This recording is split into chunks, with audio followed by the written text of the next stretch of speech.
سکینہ تھام رہی تھی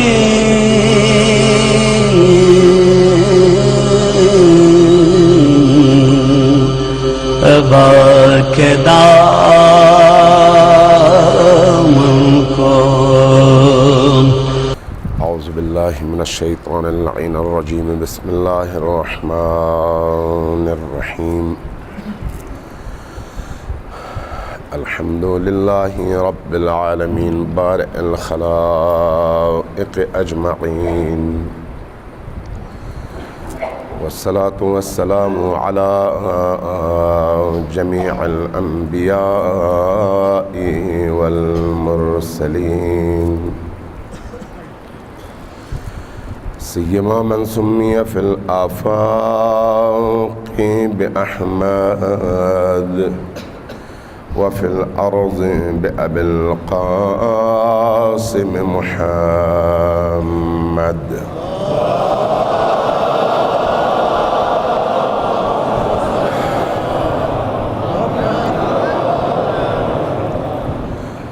والصلاة والسلام على أولاده الطيبين الطاهرين المعصومين،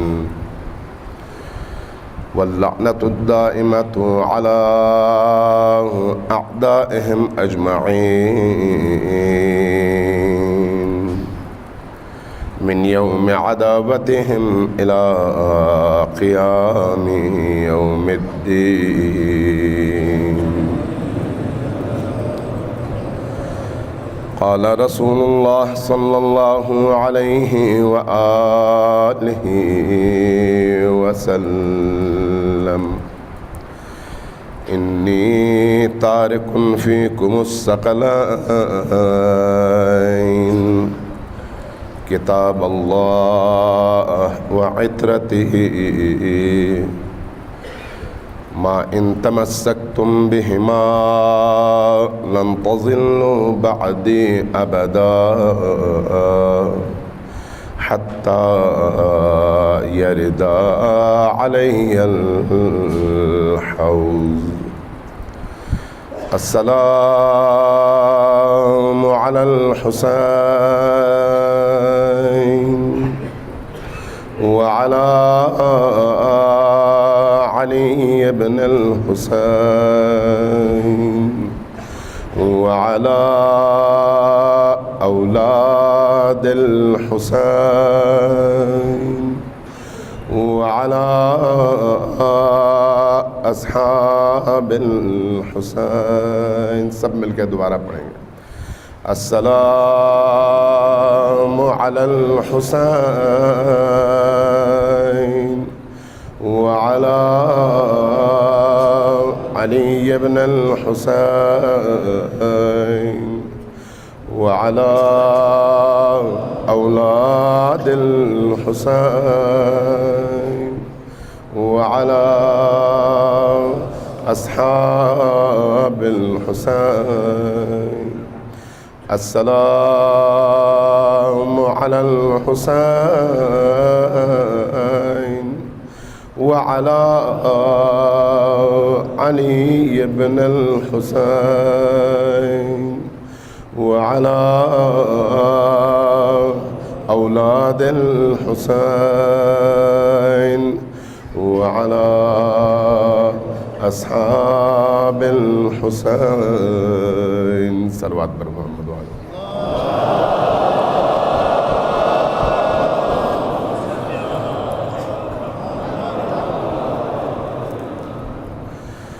اللہ تبارک و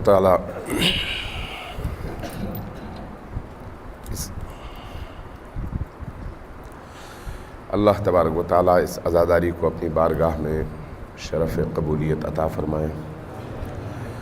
آپ سب کے قلوب کو نورانی فرمائے. ہم سب کو ائمہ اہل البیت علیہم الصلوۃ کی شفاعت کا اہل قرار دے، اور ان کے اس فیض بے کراں سے ہم سب کو سعادت مند بننے کی، اپنی دنیا کی تعمیر کی اور اپنی آخرت کی تعمیر کی توفیق اور سعادت نصیب فرمائے. تمام مرحومین کے لیے، تمام شہداء کے لیے، حاضرین مجلس کے تمام مرحومین کے لیے، خصوصاً ان علماء، زعماء اور بزرگوں کے ایصال ثواب کے لیے جنہوں نے اپنا خون دے کر اس قوم کا سر بلند کیا ہے اور اس مکتب کو حیات بخشی ہے۔ سب مل کر ایک دفعہ سورہ فاتحہ کی تلاوت کریں گے۔ اس سے پہلے درود بھیجیں بر محمد و آل محمد صلی اللہ علیہ وسلم۔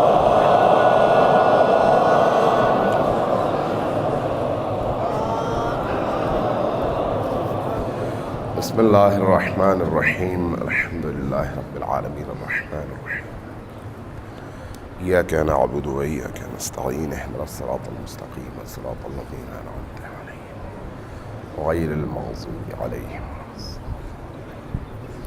بسم اللہ الرحمن الرحیم، قل هو اللہ احد اللہ الصمد لم یلد ولم یولد ولم یکن له۔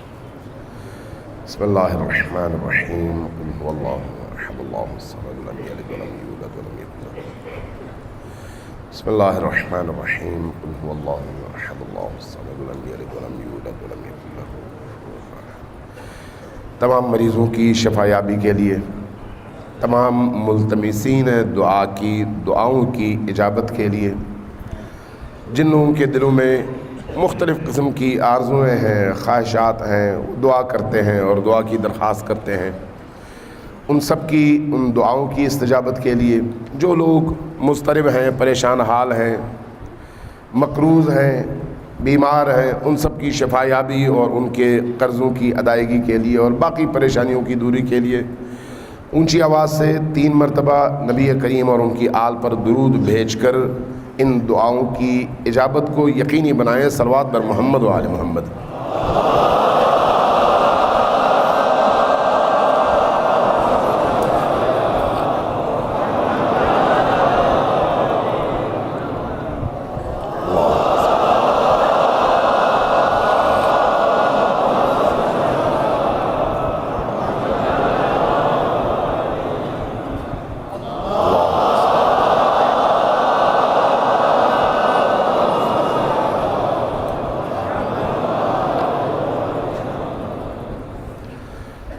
آج 9 محرم ہے اور کل عاشور کا دن ہے۔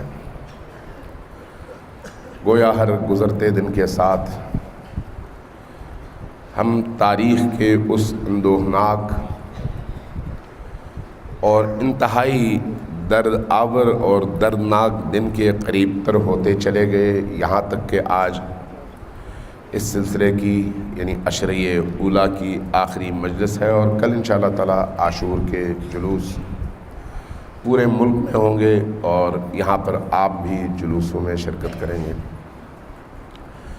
اس دوران میں بینی و بین اللہ گواہ ہے اس بات پر کہ میں نے کوشش کی ہے کہ آپ کے فہم کو سامنے رکھتے ہوئے، یہاں کی سچویشن کو سامنے رکھتے ہوئے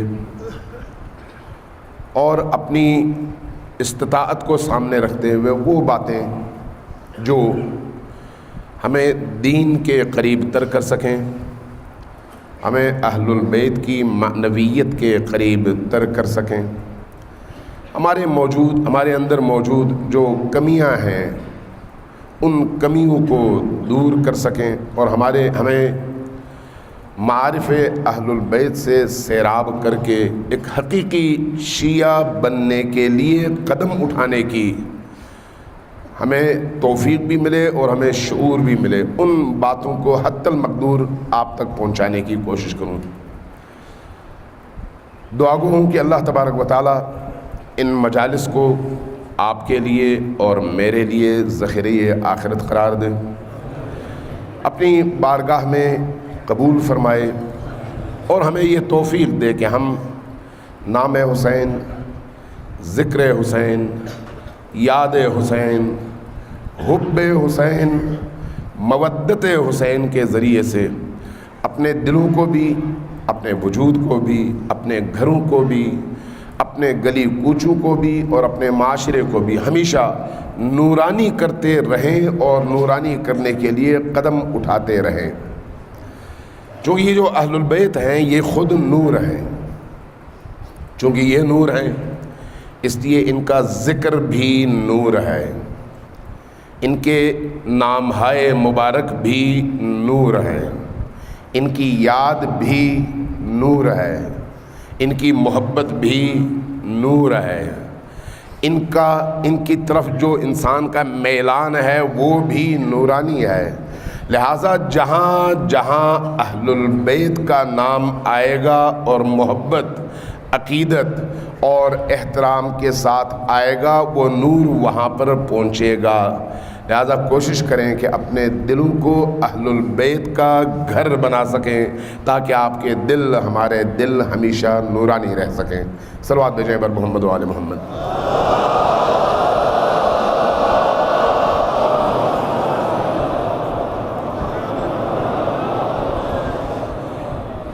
حدیث جو سرنامہ یہ کلام ہے، سمپل اس کا ترجمہ یہ ہے کہ میں تمہارے درمیان دو چیزیں چھوڑ کر جا رہا ہوں، انی تارکن فیکم الثقلین۔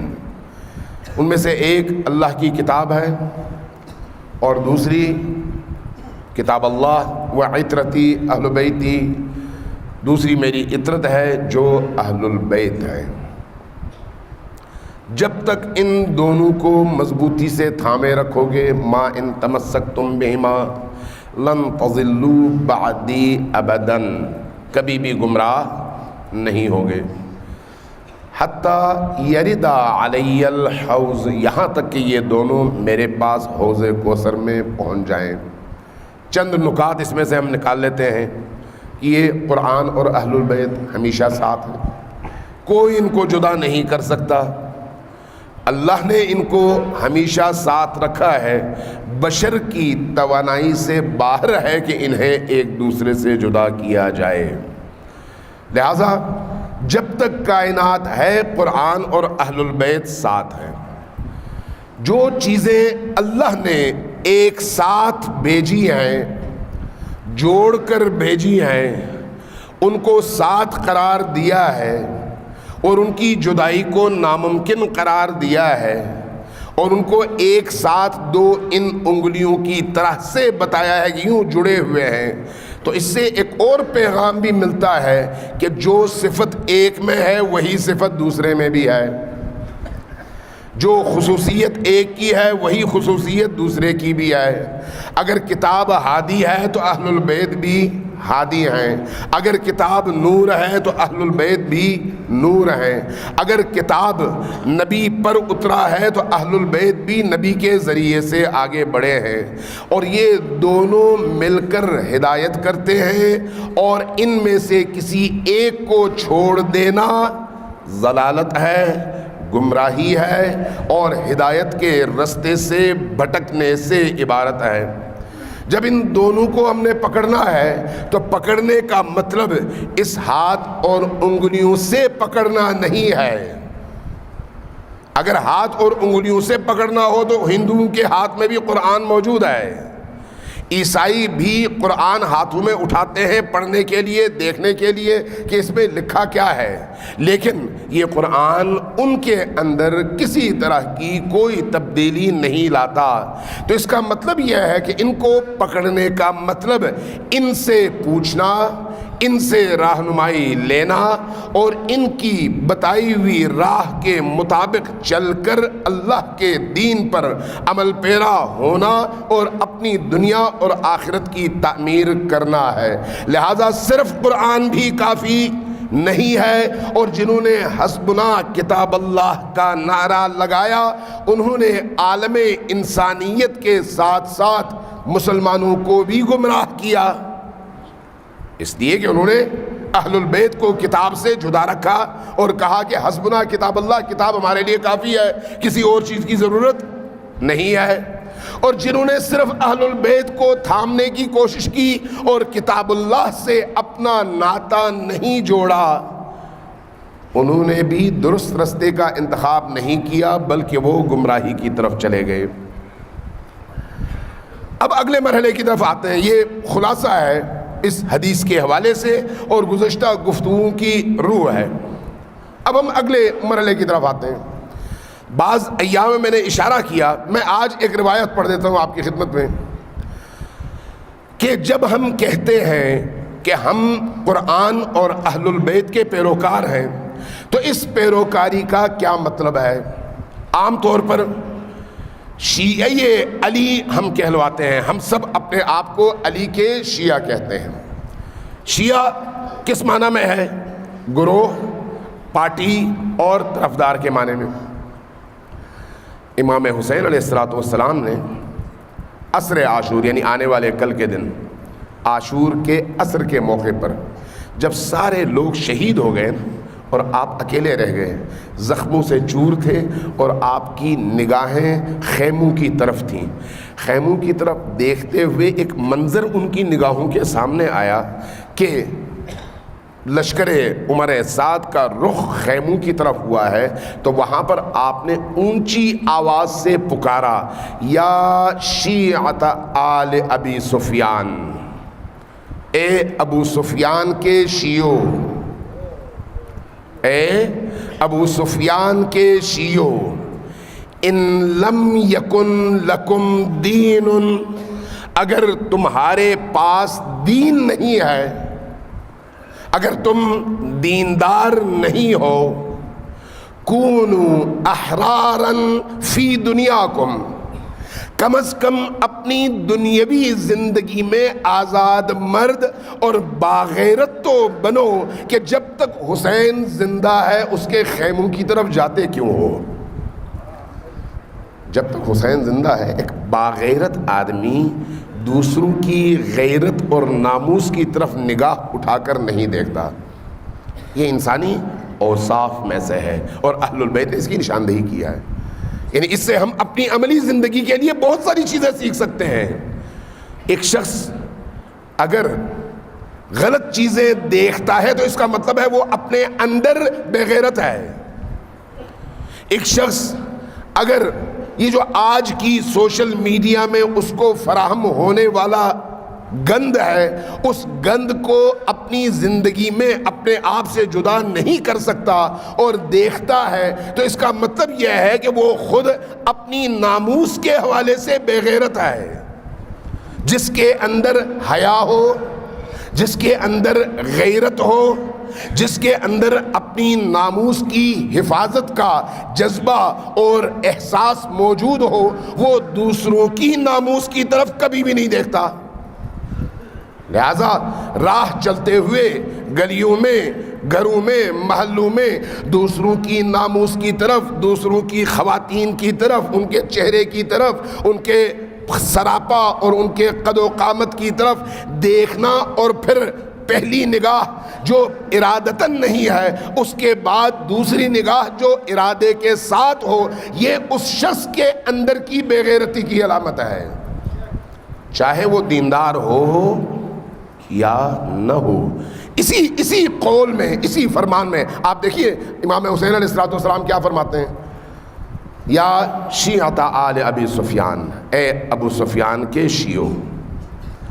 آگے، اگر تم میں دین نہیں ہے، چونکہ دین اس کام سے روکتا ہے، تو دین نہ بھی ہو تو تب بھی حمیت تو ہونی چاہیے، غیرت تو ہونی چاہیے، اور جس میں غیرت ہوگی وہ خواتین کی طرف نہیں دیکھے گا، ناموس کی طرف نہیں دیکھے گا۔ تو یہاں سے ہم جو استفادہ کر سکتے ہیں وہ یہ ہے کہ ہماری عملی زندگی میں یہ ایک اصول کی حیثیت رکھتا ہے۔ بہرحال یہ حاشیے میں تھا، اس کو الگ کریں، آتے ہیں اپنے اصل موضوع کی طرف۔ یہ جو شیعہ کا لفظ ہے، یہ ہے گروہ، یہ ہے پارٹی، یہ ہے طرفدار۔ اس لیے خود نبی کریم صلی اللہ علیہ وآلہ وسلم نے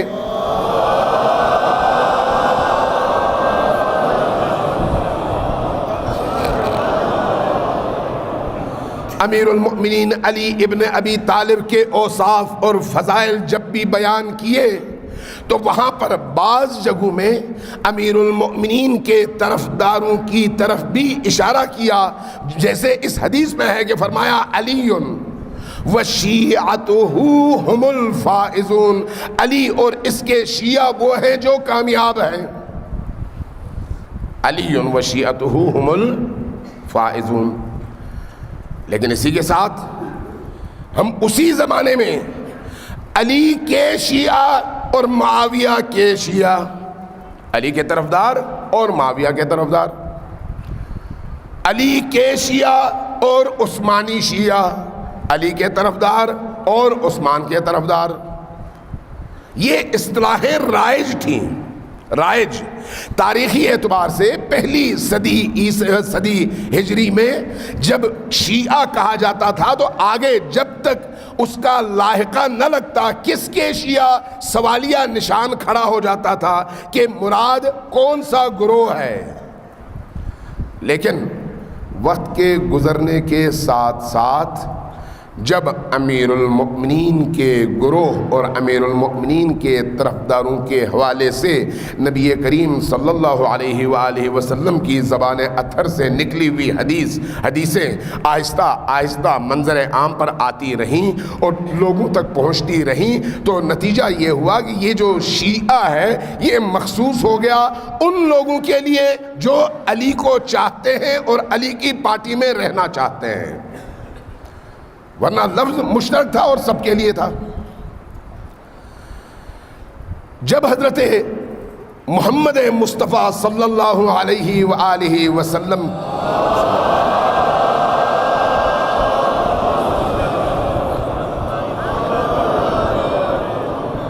کا وصال ہوا، وصال کے بعد تمام مورخین نے یہ لکھا ہے، تمام مورخین نے لکھا ہے کہ، بلکہ یہ روایت جو ہے جو میں ابھی آپ کے سامنے پڑھنا چاہوں گا، یہ روایت جو ہے غالباً میں نے بخاری میں پڑھی ہے، اب مجھے خود ایگزیکٹ یاد نہیں ہے اس لیے میں غالباً کہہ رہا ہوں، یا مسلم میں پڑھی ہوگی. بہرحال اہل سنت کی جو منابع ہیں، جو احادیث کی کتب ہیں، انہی میں کہیں پر میں نے یہ روایت دیکھی. فرماتے ہیں حضرت عائشہ نقل کرتی ہیں، کہتی ہیں کہ میں نے اپنے والد کو بڑا مضطرب دیکھا، بڑا مضطرب، پریشان. میں دیکھا گھر میں چکر لگا رہے ہیں، ان کو سکون نہیں ہے. بہت دیر تک میں دیکھتی رہی، پریشان رہی کہ نہ جانے کون سی ایسی بات ہے جس کی وجہ سے یہ اتنے مضطرب ہیں، اتنے پریشان ہیں. پھر بہت دیر بعد میں نے دیکھا بڑا اطمینان حاصل ہو گیا ہے اور اطمینان سے بیٹھے ہوئے ہیں. میں نے پوچھا باجان آپ بہت پریشان تھے پہلے اور اب مطمئن ہیں، پریشانی کی وجہ کیا تھی اور اطمینان کی وجہ کیا ہے؟ کہا کہ بیٹی میں سوچ رہا تھا کہ ایسا نہ ہو کہ اب اس کے بعد قرآن اور حدیث، قرآن اللہ کا کلام اور حدیث نبی کا کلام، یہ آپس میں گڈ مڈ ہو جائیں اور قرآن قرآن نہ رہے، حدیث حدیث نہ رہے. اس لیے میں پریشان تھا کہ اس کا علاج کیا کروں، کیسے میں قرآن کی حفاظت کروں کہ قرآن قرآن رہے اور اس میں کوئی چیز مکس نہ ہو اور حدیث حدیث رہے. میں اس نتیجے پر پہنچا کہ تمام احادیث کو جمع کر کے جلا دینا چاہیے. لہذا اب مجھے اطمینان حاصل ہو گیا ہے، شرح صدر حاصل ہو گیا ہے. اب میرا ارادہ بن گیا ہے کہ میں تمام حدیثیں جو ہیں وہ جلوا دوں. نتیجہ یہ ہوا کہ اسی عنوان سے، عنوان یہی تھا کہ کہیں قرآن اور حدیث مکس نہ ہو جائیں، تمام احادیث جمع کرو.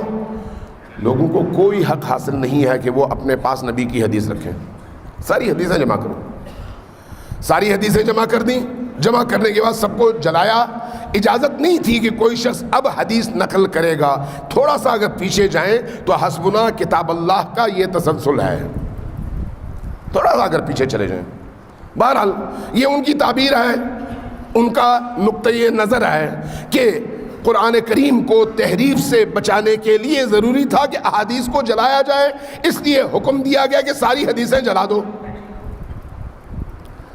لیکن اس کی وجہ جو اہل البیت کے ماننے والے بیان کرتے ہیں وہ ظاہر ہے کچھ اور ہے. اس موضوع پر اختلاف ہے. ہم کیا کہتے ہیں؟ اہل البیت کا نقطۂ نظر کیا ہے؟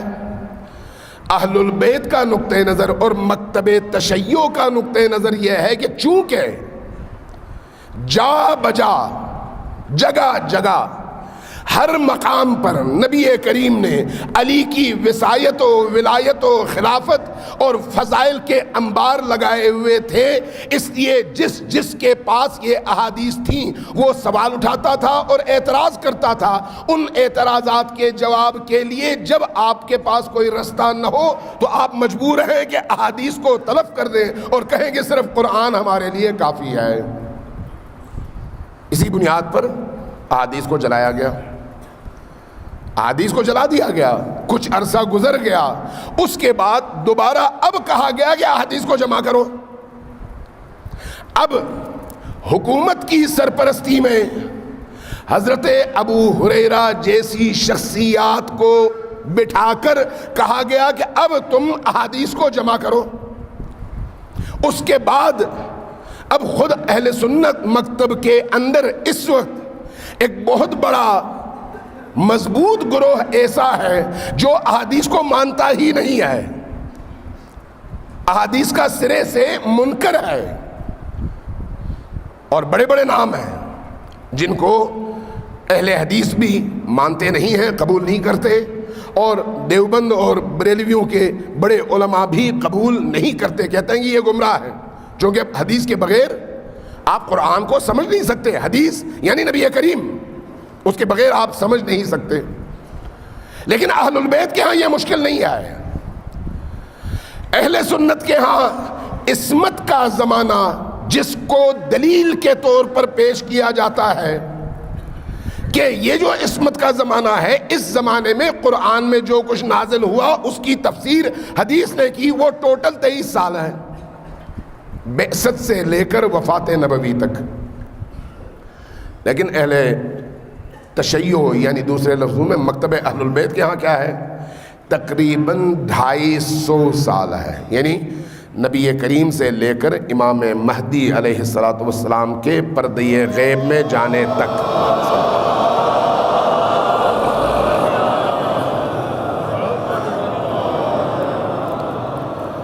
آپ کی توجہ چاہوں گا، مجھے نہیں پتا اس وقت آپ بیدار ہیں یا نہیں ہیں۔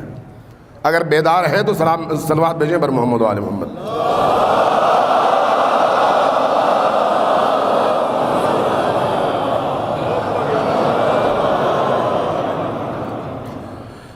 یعنی مکتب اہل البیت میں عصمت کا زمانہ تقریباً 250 سالوں کا ہے، لہذا ہمارے ہاں روایات میں جب تسلسل آتا ہے، یہ حدیث شناسی کا ایک باب ہے، مجھے نہیں پتا آپ میں سے کتنے لوگ اس سے واقف ہیں، کہ جب اہل سنت محدثین حدیث نقل کرتے ہیں تو مختلف نام لیتے ہیں، اس نے فلان سے سنا، فلان نے فلان سے سنا، فلان نے فلان سے سنا، یہاں تک کہ نبی کریم کے کسی صحابی تک بات پہنچتی ہے، پھر نبی کریم کے اس صحابی کے بارے میں کہا جاتا ہے کہ اس نے نبی کریم سے سنا کہ نبی کریم نے یہ فرمایا۔ سند جو ہے وہ بیان کی جاتی ہے، اور سند میں جو لوگ ہیں ان کی تحقیق ہوتی ہے، اور اس تحقیق کے بعد اگر کسی حدیث کی سند میں کوئی ایک ایسا بندہ ہو جو جھوٹا ہو تو کہا جاتا ہے یہ حدیث ضعیف ہے، اس لیے کہ اس کے راویوں میں ایک شخص جھوٹا ہے۔ لیکن اگر ان کی نگاہ اور ان کے بنائے ہوئے معیارات کے مطابق اگر حدیث کے سلسلے سند میں کوئی ایک بھی محدث ایسا نہیں ہے جس پر الزام ہو تو پھر نتیجتاً اس حدیث کو صحیح مانا جاتا ہے۔ میں سربستہ اور بہت ہی خلاصہ آپ کی خدمت میں عرض کر رہا ہوں، تفصیل میں نہیں جا رہا۔ مکتب اہل تشیع میں طریقہ وہی ہے، معیارات تھوڑا بہت بعض اوقات شاید مختلف ہوں، لیکن مجموعی طور پر روش وہی ہے۔ لیکن مکتب تشیع کو ایک امتیاز حاصل ہے کہ جب امام رضا علیہ السلام سے ہم کوئی حدیث نقل کرتے ہیں، یا امام محمد تقی سے کوئی حدیث نقل کرتے ہیں، یا امام علی النقی سے کوئی حدیث نقل کرتے ہیں، یا امام حسن العسکری سے کوئی حدیث نقل کرتے ہیں، یا امام اثر سے کوئی حدیث نقل کرتے ہیں، تو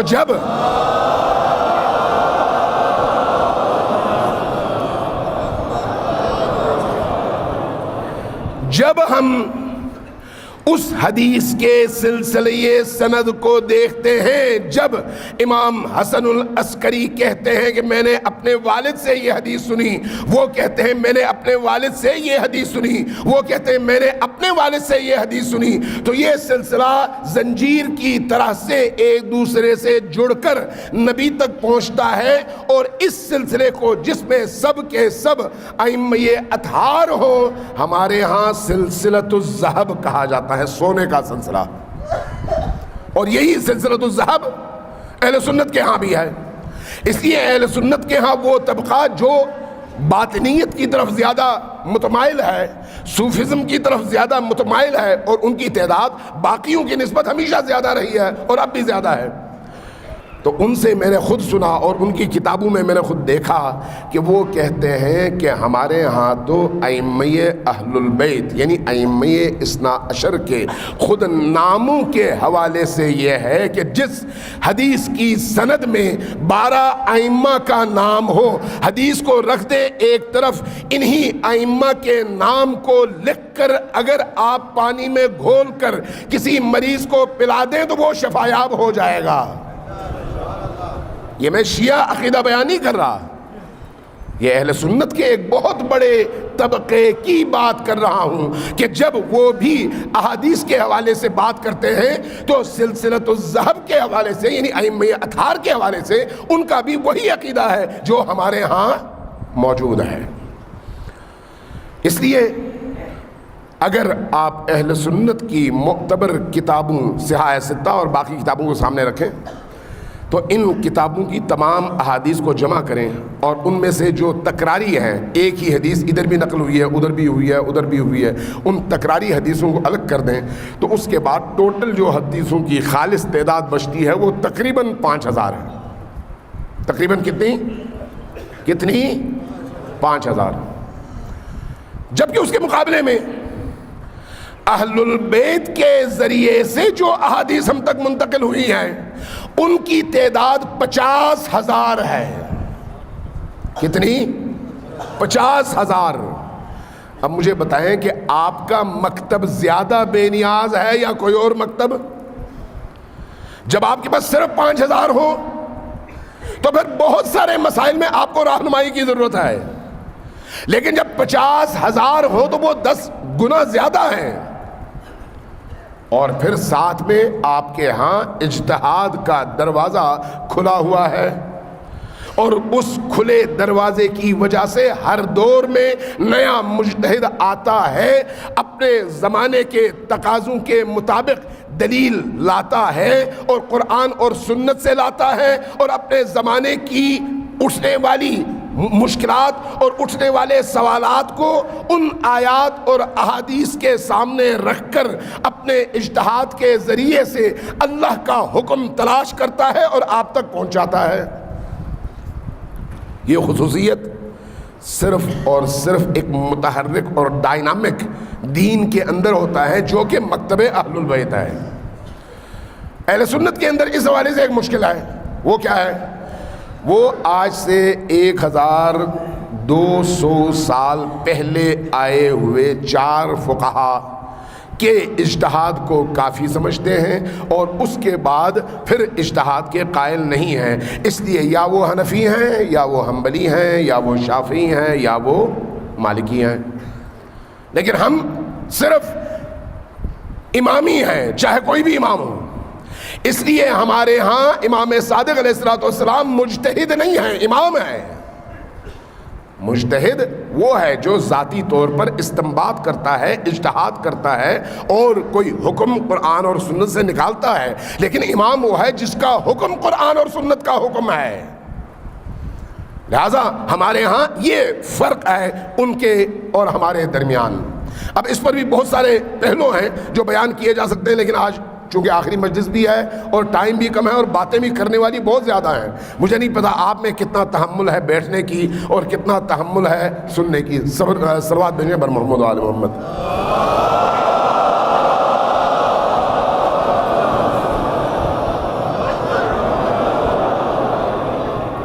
واپس آتے ہیں ہم اسی گفتگو کی طرف کہ شیعہ امیر المومنین علی ابن ابی طالب علیہ السلام کے پیروکاروں کو اللہ کے رسول نے شیعہ علی کہا۔ یہ لفظ جو ہے شیعہ، یہ قرآنی لفظ ہے۔ قرآن میں ابراہیم کو بھی شیعہ کہا گیا ہے۔ قرآن میں شیعہ گروہ ہی کے معنی میں استعمال ہوا ہے، کہیں پر منفی اور کہیں پر مثبت، لیکن بعد کی مصطلحات یا بعد کی اصطلاحات یا بعد کے رواج نے پھر شیعہ کو مخصوص قرار دیا، کس کے ساتھ؟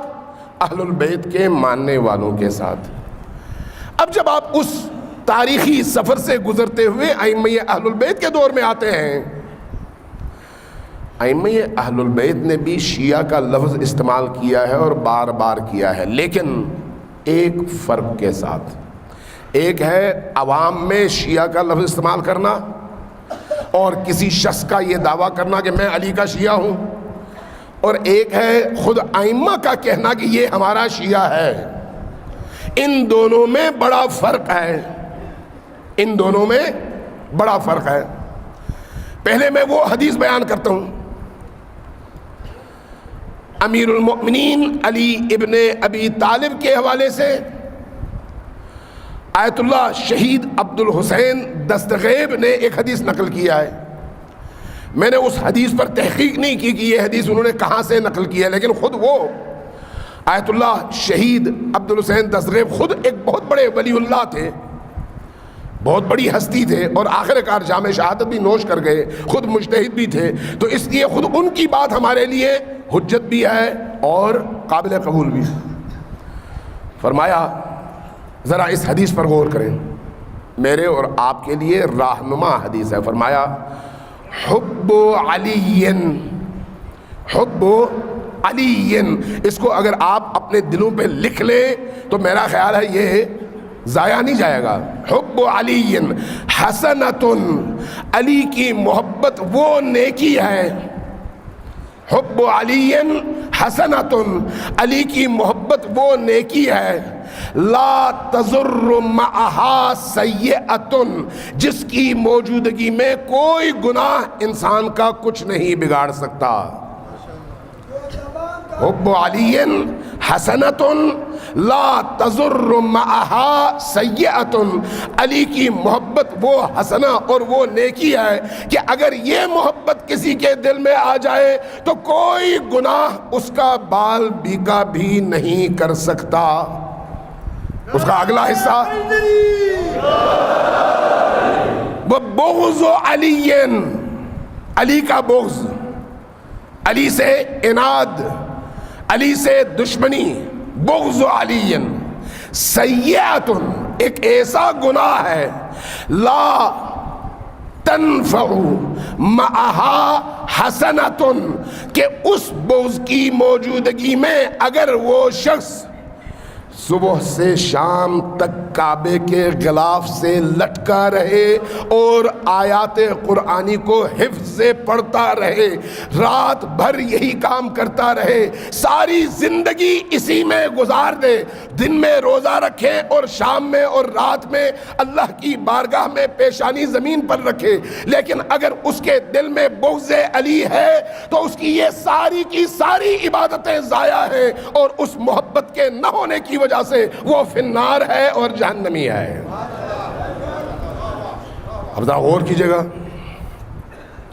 بعض اوقات اس طرح کی احادیث کو رد کر دیا جاتا ہے کہ یہ قرآن سے ٹکراتا ہے، لیکن یہ قرآن سے ٹکراتا نہیں ہے، قرآن سے نہیں ٹکراتا، نہ صرف قرآن سے نہیں ٹکراتا بلکہ قرآن کے عین مطابق بھی ہے، قرآن سے اس کے لیے دلائل بھی ہیں، اور دلائل کو آپ بھی سمجھتے ہیں۔ وہ کیا ہے؟ مجھے یہ بتائیے کہ قرآن کریم میں اللہ تبارک و تعالیٰ نے شیطان کو رجیم کب کہا؟ کب کہا رجیم؟ کیا شیطان اللہ کو اپنا رب مانتا تھا یا نہیں؟ آپ سے پوچھ رہا ہوں، مانتا تھا یا نہیں؟ مانتا تھا۔ تو اللہ کو اپنی عبودیت ہی منوانی ہوتی تو شیطان تو مانتا تھا۔ اللہ نے حضرت آدم کو اپنا نبی بنا کر بھیجا، اس کی تخلیق کے بعد شیطان سے کہا کہ یہ میرا نبی ہے، کیا شیطان نے حضرت آدم کی نبوت کا انکار کیا؟ نہیں، نبوت کا بھی انکار نہیں کیا. اس نے یہ نہیں کہا کہ میں اس کو نبی نہیں مانتا. اللہ کو اپنا خالق مان لیا، آدم کو اللہ کا نبی مان لیا. مشکل کہاں پر کھڑی ہوئی؟ مشکل وہاں پر پیدا ہوئی جب اللہ کو اللہ ماننے کے باوجود، نبی کو نبی ماننے کے باوجود، اس نبی کے سامنے جب اللہ نے کہا سجدہ کرو تو اس نے یہ کہہ کر انکار کیا کہ میں نوری مخلوق ہوں، یہ خاکی مخلوق ہے، میں اس سے افضل ہوں، میں کیسے اس کے سامنے سجدہ کروں؟ اللہ کو ماننا کافی نہیں ہے، رسول کو رسول ماننا کافی نہیں ہے. جب تک علی کی عظمتوں، علی کی ولایت، علی کی خلافت، علی کی وصایت کو مان کر ان کی محبت کو دل میں جگہ نہ دی جائے، جب تک دل میں علی کی محبت نہیں آتی، نہ توحید کافی ہے، نہ رسالت پر ایمان کافی ہے. یہ قرآن کہتا ہے، ہم نہیں کہتے. لہذا یہ حدیث اس قرآنی آیت کے بالکل عین مطابق ہے. اور اسی طرح کی احادیث ہمارے ہاں بھری پڑی ہیں، بھری پڑی، کہ امیر المؤمنین کا شیعہ کون ہوتا ہے؟ علی حبہ جنہ، علی کی محبت ہی چابی ہے، علی کی محبت چابی ہے. قسیم النار والجنہ، آگ اور جنت کے درمیان تقسیم کرنے والی ہستی کا نام علی ابن ابی طالب ہے.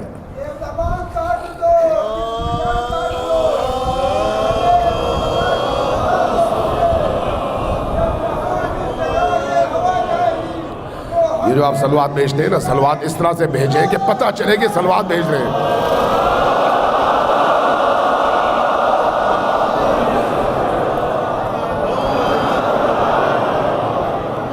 علی حبہ جنہ قسیم النار والجنہ.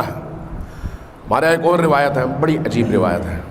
کہا کہ اہل بہشت، اہل جنت جب جنت کے دروازے پر جائیں گے تو جنت کے دروازے پر جو شیٹ لگی ہوگی وہ سونے کی شیٹ ہوگی. اس شیٹ کے اوپر، جو پرانے زمانوں میں ہمارے ہاں دروازے ہوتے تھے ان میں کنڈا ہوتا تھا، کنڈا جو ہے وہ زمرد کا اور قیمتی جواہر کا ہوگا. جب کوئی شخص اس جنت کے اندر داخل ہونا چاہے گا تو اس کنڈے کو اس دروازے پر یوں مارے گا، ٹھک ٹھک ٹھک کر کے. جیسے آپ اپنے گھر، کسی کے گھر جب جاتے ہیں، آج کل گھنٹیاں آ گئی ہیں، پہلے زمانے میں گھنٹیاں نہیں ہوتی تھیں، تو اس وقت آپ اس کنڈے کو مارتے تھے. کس پر؟ دروازے پر. آواز پہنچتی تھی اندر. جیسے ہی وہ کنڈا جنت کے اس دروازے سے، سونے کے صفحہ لگے ہوئے دروازے سے ٹکرائے گا، آواز آئے گی، یا علی یا علی. یہ کیوں آواز آئے گی؟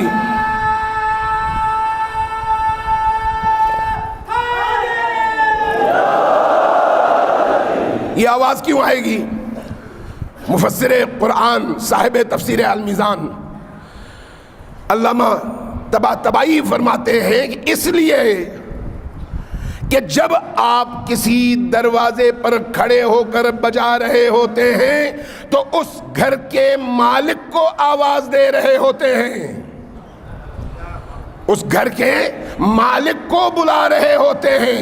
جنت کا مالک علی ہے، اس لیے دروازے کی آواز بھی یا علی یا علی ہے.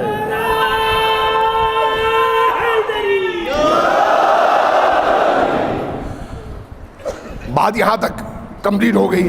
اب ذرا آگے آئیں کہ شیعہ ہے کون ائمہ کی نگاہ میں.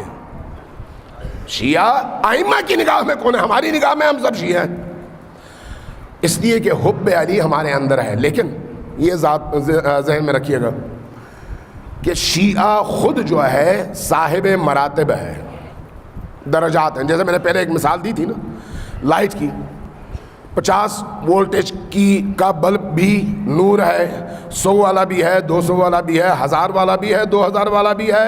چاند بھی نور ہے اور سورج بھی نور ہے، لیکن سورج کے نور کے سامنے اس 2000 یا پھر 200 وولٹیج کے بلب کی حیثیت کیا ہے؟ دونوں نور ہیں، لیکن اس کے مراتب میں اتنا فرق ہے، اتنا فرق۔ اس لیے ہمارے استاد آیت اللہ جوادی آملی کہا کرتے تھے کہ علی کا شیعہ بننا اتنا آسان نہیں ہے، اس کے لیے دل کا خون پینا پڑتا ہے اور اپنے شریانوں کا خون دینا پڑتا ہے۔ دل کا خون کہاں پر پینا پڑتا ہے؟ جہاں پر پوری دنیا آپ کے مخالف ہو اور آپ اس کے باوجود دنیا کے ساتھ چلنے پر مجبور ہو، اس لیے کہ علی کی محبت کا تقاضا ہے، خون دل پیو اور چلتے رہو۔ اور اپنے شریان کا خون کہاں پر دینا پڑتا ہے؟ جہاں پر دین کو خطرہ لاحق ہو اور لوگ خون دینے سے کترا کر گھروں میں جا کر بیٹھ جائیں یا پھر بازاروں میں تماشائی بنیں، وہاں پر پھر آپ کو اپنے رگوں کا خون دے کر اس دین کی آبیاری کرنی پڑتی ہے۔ اس لیے علی کا شیعہ بننا اتنا آسان نہیں ہے، اتنا آسان نہیں ہے، لیکن جو بن گیا اس سے زیادہ خوش قسمت بھی کوئی نہیں ہے، اس سے زیادہ خوش قسمت بھی کوئی نہیں ہے، کوئی نہیں ہے۔ یاد رکھیے کہ علی کے شیعہ بننے کے لیے اندر کی پاکیزگی اور نورانیت شرط اول ہے۔ وہ نورانیت ہو تو پھر آگے رستے آپ کے کھلے ہوئے ہیں اور آپ آگے تیزی کے ساتھ چل سکتے ہیں۔ امام کی بارگاہ میں، امام صادق علیہ السلام کی بارگاہ میں ایک شخص آیا، کہا کہ یا ابن رسول اللہ ہم آپ کے شیعہ ہیں۔ کہا کہ اتنا بڑا دعویٰ نہ کرو۔ کہا یا ابن رسول اللہ کیا مطلب ہے؟ کہا، فرمایا کہ کہو کہ ہم آپ کے محب ہیں، یہ نہ کہو کہ ہم آپ کے شیعہ ہیں، چونکہ شیعہ بننے کے لیے بہت کچھ کرنا پڑتا ہے۔ امام صادق اپنے گھر میں تشریف فرماتے ہیں، کچھ لوگ آئے، کہا کہ ابن رسول اللہ امامت اور ولایت آپ کا حق ہے یا نہیں؟ ہاں حق ہے، تو پھر اس کے حصول کے لیے آپ قیام کیوں نہیں فرماتے؟ کہا کہ میرے پاس ناصر نہیں ہے، میرے پاس ساتھی نہیں ہے، میرے پاس جانثار نہیں ہے۔ کہا کہ معاشرے میں لاکھوں شیعہ موجود ہیں، آپ کے لاکھوں شیعہ، یہ لاکھوں شیعہ ہیں، پھر بھی آپ یہ کہہ رہے ہیں؟ امام مسکرائے، خاموش رہے۔ گھر تھا، باہر تنور لگا ہوا تھا، اپنے غلام سے کہا کہ تنور کا ڈھکنا اٹھاؤ۔ ڈھکنا اٹھایا، اندر جو ہے آگ تھی۔ جو لوگ یہ دعویٰ کر رہے تھے ان سے کہا کہ آؤ، تم میں سے جو سب سے بڑا دعوے دار ہے وہ آ جائے۔ اس کو قریب بلایا اور کہا کہ اس تنور میں چھلانگ لگا دو۔ پلٹا، کہا کہ یا ابن رسول اللہ ہم آپ کو خلافت دلانے آئے ہیں اور آپ ہمیں جلانے کی بات کر رہے ہیں۔ مسکرائے، پھر اپنے غلام سے کہا کہ تم کود جاؤ۔ وہ کود گیا، اوپر ڈھکنا رکھ دیا، کافی دیر ادھر ادھر کی باتوں میں رہے، اور اس کے بعد کہے ڈھکنا اٹھاؤ اور غلام سے کہو باہر آ جائے۔ غلام باہر آ گیا۔ کہا کہ ہمیں ایسے غلام چاہیے، تم جیسے نہیں۔ ہمارا شیعہ ایسا ہوتا ہے جس کو ہماری زبان سے نکلے ہوئے ہر لفظ پر ایمان ہو کہ ہم جو کہتے ہیں وہ اپنی مرضی سے نہیں کہتے، اللہ کی مرضی سے کہتے ہیں، وہ ہوتا ہے شیعہ۔ اصول کافی ہماری روایات کی معتبر ترین کتب میں سے ہے۔ زرارہ نے وہاں پر ایک حدیث نقل کیا ہے، فرماتے ہیں کہ ایک دن میں ابن رسول کے ساتھ، حضرت امام صادق علیہ السلام کے ساتھ باہر، شہر سے باہر آیا، مدینہ سے کہیں پر ہم جا رہے تھے۔ رستے میں میں نے دیکھا کہ ایک بھیڑ بکریوں کا ریوڑ ہے، ریوڑ۔ اس ریوڑ کو میں نے دیکھا تو امام صادق نے میری طرف دیکھ کر کہا کہ زرارہ یہ بکریاں جو اس ریوڑ میں ہیں ان کی تعداد کتنی ہوگی؟ میں نے گنا، دیکھا کہ 17 تھی۔ کتنی؟ 17، ٹوٹل 17۔ کہا کہ امام صادق علیہ السلام نے فرمایا کہ اے زرارہ، اگر ہمارے حقیقی شیعوں کی تعداد اس ریوڑ کے تعداد کے برابر ہوتی تو ہم یقیناً اپنے حق کے لیے قیام کرتے۔ صرف اتنی اگر ہوتی تو اس کا مطلب کیا ہے؟ ائمہ نے جو 250 سال گزارے وہ اژدہے کے جبڑے کھلے ہوئے تھے، اور ان کھلے جبڑوں سے گزرتے ہوئے تمام تر خطرات کو مولتے ہوئے گزارے اس طرح سے کہ دین بھی زندہ رہے اور تشیع بھی زندہ رہے۔ اس طرح سے مقابلہ کیا انہوں نے، اس طرح سے اپنا پیغام پہنچایا ہے دوسروں تک۔ اس طرح سے اپنی حقانیت ہر لمحے ثابت کرتے رہے کہ ہم وہ ہیں جن کے لیے اللہ نے اس کائنات کو خلق کیا ہے. ثابت کرتے رہے, اپنی حقانیت بتاتے رہے. اس لیے تمام تر کوششوں کے باوجود ان کا نام, ان کا مقام اور ان کی عزت اور ان کا احترام مٹایا نہیں جا سکا. قتل کرتے تھے اور ساتھ میں کہتے تھے ہم نے نہیں کیا. اگر کردار ان کا زندہ نہ ہوتا تو فخر سے سر اٹھا کر کہتے ہیں نا یہ مجرم تھے, ہم نے مارا ہے. لیکن ایسا نہیں ہوا کسی بھی دور میں. آپ اپنے ہی ملک میں دیکھ لیں, باقی دنیا میں دیکھ لیں, بڑے بڑے لوگوں کو پھانسیاں چڑھ جاتی ہیں, مار دیا جاتا ہے. حکومتیں وہاں پر کریڈٹ لیتی ہیں کہ ہم نے مارا ہے اس لیے کہ یہ دشمن تھا, اس نے فلان جرم کیا تھا. لیکن ہم جن ائمہ کو اپنے ائمہ مانتے ہیں ان میں سے پہلے سے لے کر آخری تک سب نے جام شہادت نوش کی. خود ان کا یہ جام شہادت نوش کرنا عالم انسانیت کے لیے ایک بہت بڑا پیغام ہے کہ امام وہ ہے جو معاشرے میں چاہے گھر بیٹھے تب بھی طاغوت اور مجرموں کے لیے خطرہ ہے, میدان میں اترے تب بھی وہ خطرہ ہے. صرف محراب میں بیٹھ کر عبادت کر کے دنیا سے بے خبر رہنے والا زمانے کی امامت کی باغیں نہیں سنبھال سکتا. زمانے کی امامت اسی کے شایان شان ہے جو اپنے زمانے کے طاغوت, اپنے زمانے کے فرعون, اپنے زمانے کے شداد, اپنے زمانے کے ضیاء الحق, اپنے زمانے کے ٹرمپ, اپنے زمانے کے سلمان, اپنے زمانے کے بڑے بڑے جابروں کے مقابلے میں کھڑا ہونے کی ہمت بھی کر سکے اور بول بھی سکے اور للکار بھی سکے.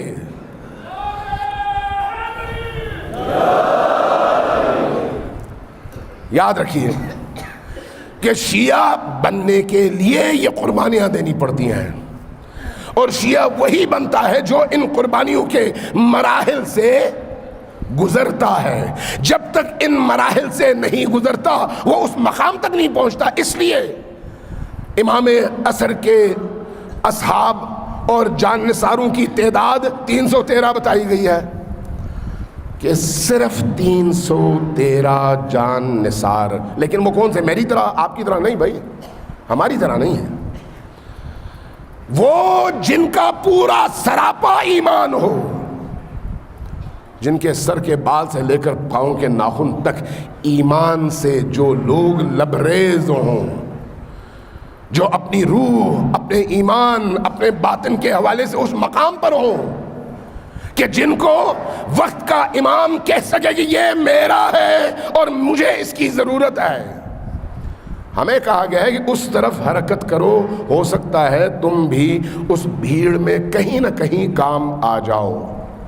اگر ہمیں وہ سویپر کے طور پر, صفائی کرنے والے کے طور پر, کپڑے دھونے والے کے طور پر, اسلحہ صاف کرنے والے کے طور پر قبول کر لیں تو یہ ہماری قسمت جگانے کے لیے بہت ہے. کہاں ہم اور کہاں امام عصر کے وہ سپاہی, وہ کہاں وہ امام عصر کے وہ جانثار.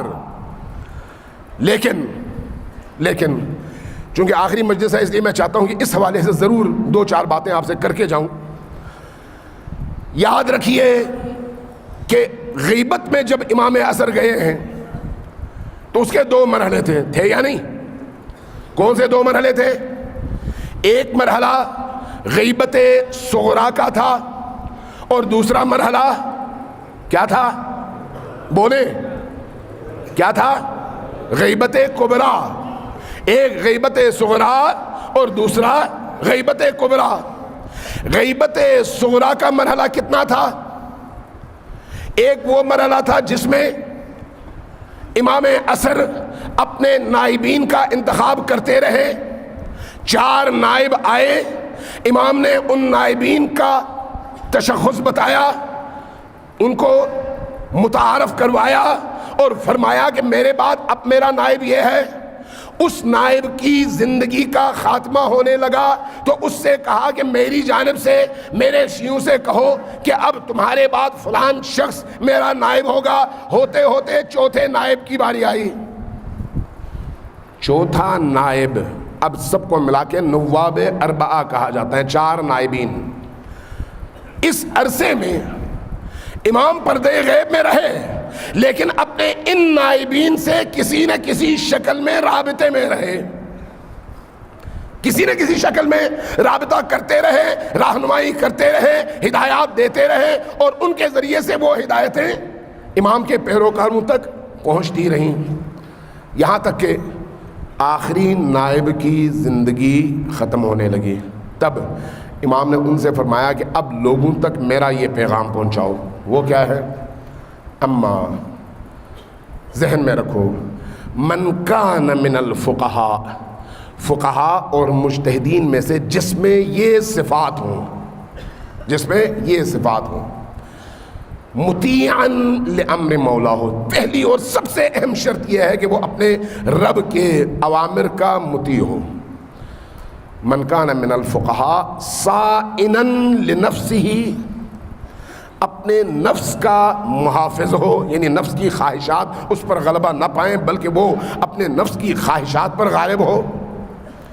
من کان من الفقہاء صائنا لنفسہ حافظا لدینہ، اپنے دین کی حفاظت کرتا ہو۔ دین کی حفاظت محراب میں بیٹھ کر نمازیں پڑھنے سے نہیں ہوتی، ان نمازوں کے نتیجے میں جو وعدہ وہ خدا سے کرتا ہے اس وعدے پر عمل کرنے کے لیے میدان عمل میں اترنے سے ہوتی ہے۔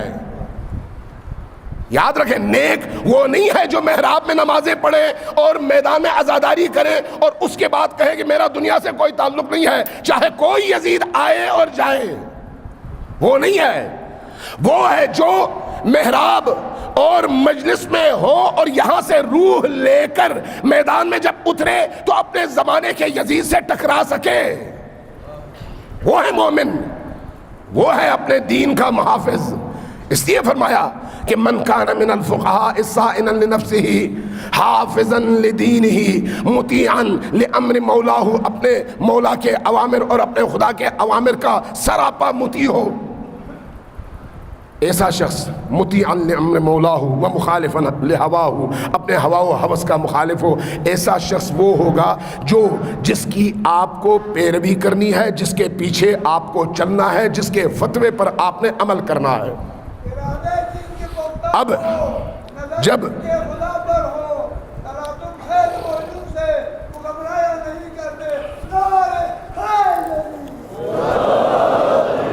اس کے بعد سے، یعنی غیبت صغرا کے اس دور کے بعد سے ایک غیبت کبریٰ کا سلسلہ شروع ہوا۔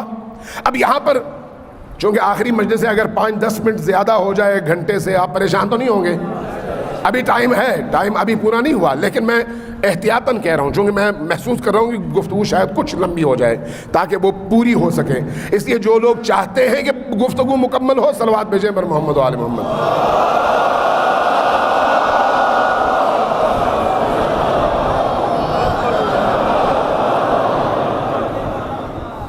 اس لیے جب یہ سلسلہ آگے بڑھا تو اس کے بعد یعنی چوتھے نائب کے بعد غیبت کبریٰ کا دور شروع ہوا۔ بڑی غیبت، چھوٹی غیبت میں امام عصر موجود تھے، آتے تھے، نائبین سے ملتے تھے، رہنمائی کرتے تھے اور ان کو رستہ بتاتے تھے۔ اور بڑی غیبت میں اب کہا کہ اب میں کسی سے نہیں ملوں گا، کوئی معجزہ ہو جائے تو الگ بات ہے، معجزہ ہونا الگ بات ہے، کرامت ہونا الگ بات ہے، چونکہ امام وہ ہے جو سورج کی طرح سے چمکتا ہے اور چاہے وہ بادلوں کے آؤٹ میں چھپا ہوا ہی کیوں نہ ہو، دنیا تک اس کی روشنی پہنچتی ہے۔ اس لیے امام موجود ہیں، اسی طرح جس طرح سے حضرت خضر موجود ہیں، حضرت ادریس موجود ہیں، حضرت عیسیٰ موجود ہیں۔ قرآن کی اصطلاح میں جب یہ موجود ہیں اور زندہ ہیں، مرے نہیں ہیں، تو امام عصر بھی زندہ رہ سکتے ہیں، کوئی اعتراض نہیں کر سکتا۔ اب آگے بڑھے، یہ دور ہے غیبت کبریٰ کا کہ امام عصر اب پردہ غیب میں ہیں اور ان کے نائبین کے طور پر وہ ہستیاں جن کے اندر یہ ساری شرائط موجود ہوں، ان کی پیروی اور تقلید کا حکم دیا گیا ہے۔ اب اگر ان میں سے کوئی شخص حلال و حرام کے فتاویٰ کے علاوہ اجتماعی معاشرتی زندگی میں کوئی ایک فتویٰ دے تو اس کے فتویٰ پر عمل کرنا میرے اور آپ کے لیے ایسے ہی واجب ہے جیسے اللہ کی طرف سے اتری ہوئی آیت پر عمل کرنا. چونکہ وہ شخص اپنی جیب سے فتویٰ نکال کے نہیں دے رہا، یہ امریکیوں کے بنائے ہوئے مفتی نہیں ہے، یہ ڈالروں پر 3 سالہ کورس کیے ہوئے مفتی نہیں ہیں. یہ جو میں 2 جملے کہہ چکا ہوں اس کے پیچھے ایک پس منظر ہے، مجھے نہیں پتا مجھے بیان کرنا چاہیے یا نہیں، چونکہ پھر وقت آگے نکل جائے گا. یہ وہ مفتی ہیں جن کو اللہ تبارک و تعالی نے اپنے نبی اور وصی اور حجت کے ذریعے سے فتویٰ کا حق دیا ہے، اور ان کا فتویٰ بنا بر شکم اور بنا بر خواہش نہیں بلکہ اللہ کے امر کے مطابق ہے. چونکہ اللہ کے امر کے مطابق ہے اس لیے وہ کہیں نہیں تو نہیں، اگر وہ کہیں ہاں تو ہاں. مرزا شیرازی نجف کے بہت بڑے مرجع تقلید، عراق پر اور ایران پر حملے ہوئے اتحادی افواج کے، ادھر انگریزوں کے حملے تھے اور ادھر روسیوں کے حملے تھے. ایسے دور میں یہاں پر جو انڈیا اور پاکستان کے اندر ایسٹ انڈیا کمپنی کا رول تھا، وہی رول برطانویوں نے ایران کے اندر اپنایا. تمام زمینیں یا کرائے پہ لیں یا کاشتکاروں کو پیسے دے کر کہا کہ جو چیز ہم کہیں گے وہ تم نے کاشت کرنا ہے. اس طرح سے تمام جو بڑی بڑی زرعی زمینیں تھیں ان پر اپنا قبضہ کر لیا اور ان کو لگا دیا کس پر؟ تمباکو کی کاشت پر. اور اس طرح سے پورے ایران کے شیعہ عوام کو تمباکو اور نشے کا عادی بنا کر ان کو اپنا غلام بنانا مقصود تھا، جیسے ایسٹ انڈیا کمپنی نے برصغیر کے اندر کیا، اور اس کے بعد جو ہے اتنی بڑی آبادی کو اپنا غلام بنایا، آہستہ آہستہ ہر چیز پر قبضہ کرتے چلے گئے. جب یہ حالت دیکھی، چونکہ وہاں پر اللہ کی حجت کا نائب موجود تھا جس کو مرزا شیرازی کہتے ہیں، یہاں پر اس طرح کا کوئی مجتہد موجود نہیں تھا اور نہ وہ آئیڈیالوجی تھی. اس لیے میں بار بار کہتا ہوں جہاں پر یہ آئیڈیالوجی ہوگی وہاں پر پھر ذہنی غلامی نہیں ہوگی. جہاں پر یہ نظریہ ہوگا وہاں پر غلامانہ سوچ اور غلامانہ تصور نہیں ہوگا. آپ آزاد لوگوں کے ماننے والے ہیں، غلام نہیں ہیں. آپ کا ذہن آزاد، آپ کی فکر آزاد، آپ کی آئیڈیالوجی آزاد، آپ کا نظریہ آزاد، اور آزادی کا پرچم لے کر آپ خود اٹھے ہیں، کسی نے آپ کو نہیں اٹھایا اور نہ ہی کسی نے آزادی کو پلیٹ پر رکھ کر آپ کے سامنے رکھا ہے، بلکہ آپ نے آزادی چھینی ہے اور ریاست کو دی ہے. اس لیے کہ آپ کا طرز تفکر وہ والا ہے جو آپ کو آزاد اور حر دیکھنا چاہتا ہے. مرزا شیرازی کو جب خبر ملی انہوں نے تحقیق کی. تحقیق کرنے کے بعد صرف ایک سطر کا صرف ایک جملہ فتویٰ لکھا. وہ فتویٰ کیا لکھا؟ کیا الیوم آج کے بعد تمباکو کا استعمال حرام ہے. صرف ایک سطر کا فتویٰ، پورے خطے میں وہ فتویٰ پھیل گیا. جب تمباکو کا استعمال حرام ہوگا تو اس کی کاشت حرام ہوگی، اس کا بیج ڈالنا حرام ہوگا، اس کے لیے زمین نرم کرنا حرام ہوگا، اس کا بیچنا حرام ہوگا، اس کا خریدنا حرام ہوگا، اس کا استعمال حرام ہوگا، سب کچھ حرام. نتیجہ جب سارے لوگ مان گئے ایک سطر کے فتویٰ کو تو انگریزوں کا بیڑا غرق ہو گیا اور وہ دفع ہو گئے، سب کچھ ختم ہو گیا. شاہ بادشاہ، چونکہ اس وقت جو ہے ایران کے اندر بادشاہت تھی، شاہ اپنے گھر آیا اور کنیزوں سے کہا کہ جاؤ یہ جو آپ کے ہاں چلم ہوتی ہے، چلم تھے نا تمباکو کو سگریٹ 10 روپے ہے نا، تو وہ انہوں نے منگوائی اور کہا کہ وہ چلم لے آؤ، حقہ جس کو کہتے ہیں اردو میں. وہ گئی، اندر سے واپس آئی، کہا کہ وہ ملکہ عالیہ نے وہ تمام حقے توڑ کر پھینک دیے ہیں۔ وہ کیوں؟ ان کو بلاؤ۔ ان کو بلایا، کہا کہ ملکہ بتائیے یہ تمام حقے آپ نے توڑ کر پھینک دیے ہیں، کیوں پھینکے ہیں؟ کہا کہ اس لیے پھینکے ہیں کہ اس کا استعمال حرام ہو گیا ہے۔ بادشاہ کے سامنے اس کی بیگم، اچھا حرام ہو گیا، کس نے حرام کیا ہے؟ تعجب سے، حیرت سے، کس نے حرام کیا ہے؟ جواب میں کہا کہ اس نے حرام کیا ہے جس نے مجھے تم پر حلال کیا تھا۔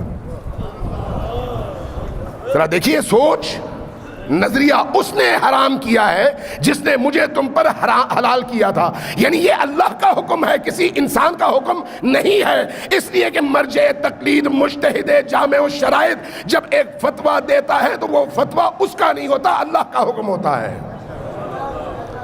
لہذا طول تاریخ میں تشیع نے جو اپنے آپ کو زندہ رکھا، اپنے آپ کو باقی رکھا، تو اس باقی رکھنے کے پیچھے یہ بہت بڑا مؤثر ادارہ اور مرکزیت اپنی حیثیت منواتے ہوئے آیا ہے۔ اسی لیے آج کے دور میں بھی، آج کے دور میں آپ نے اپنے معاشرے میں بھی دیکھا ہوگا، دو چیزوں کو اہل یورپ، اہل مغرب، اسرائیل اور آل سعود فوکس کرتے ہیں، دو چیزوں کو، اور اس پر پوری سرمایہ کاری کرتے ہیں، پوری سرمایہ کاری۔ 20 چینل شیعوں کی طرف سے، 20 چینل ان کی طرف سے مقابلے کے لیے، اور اس میں بنیادی ہدف کیا ہے؟ دو چیزیں۔ امریکہ میں پوری دنیا سے اسرائیلیوں نے، یہودیوں نے ایک کانفرنس کروائی، غالباً اسرائیل ہی میں کروائی، میں غلطی کر رہا ہوں امریکہ کی، ایک کانفرنس کروائی جس میں پوری دنیا سے اہل فکر، متفکرین اور ایسے مغز اور ایسے دماغوں کو بلایا جن کے بارے میں کہا جاتا تھا کہ یہ جو ہیں وہ کنگ میکرز ہیں، جو بناتے ہیں معاشروں کو یا بگاڑتے ہیں۔ ان سے کہا کہ یہ بتاؤ کہ بھئی یہ جو شیعہ ازم ہے، شیعہ ازم ان کی نگاہ میں یہ شیعہ ازم ہے، شیعیت ہے، اس کے پھیلنے کی وجوہات کیا ہیں اور اس کا سدباب کیسے ہو سکتا ہے؟ 3 دن تمام مفکرین نے اپنے آرٹیکلز لکھے، اپنے مقالات پیش کیے، اپنا نظریہ پیش کیا، اور اس کے بعد اس کا خلاصہ نکالا گیا۔ اس کا خلاصہ 2 جملوں میں تھا، صرف 2 جملوں میں۔ پوری دنیا سے آئے ہوئے سینکڑوں اہل فکر کے ذہنوں کا نچوڑ 2 جملے، وہ کیا؟ شیعیت کے اندر جب تک 2 چیزیں ہیں، ایک مرجعیت اور اجتہاد، اور دوسرا عزاداری سید الشہداء، تب تک شیعیت کا رستہ روکا نہیں جا سکتا۔ یہ ان کا استنباط اور ان کا نقطہ نظر ہے، اور حقیقت بھی ہے۔ شیعیت کو 2 ہی چیزوں نے زندہ رکھا، ایک اسی سلسلے اجتہاد نے جس میں ایک مرجع تقلید کا فتویٰ اللہ کے حکم کا درجہ رکھتا ہے، اور دوسرا اس حکم کے پیچھے جو چیز خون کو گرماتی ہے، ولولہ دیتی ہے، حوصلہ دیتی ہے، جرأت دیتی ہے، خون بہانے کا تو رستہ بتاتی ہے، جینے کا سلیقہ بتاتی ہے، انسان کے اندر حمیت اور غیرت کو جگاتی ہے، وہ ہے شہدائے کربلا کا خون اور شہادت کربلا کا سبق۔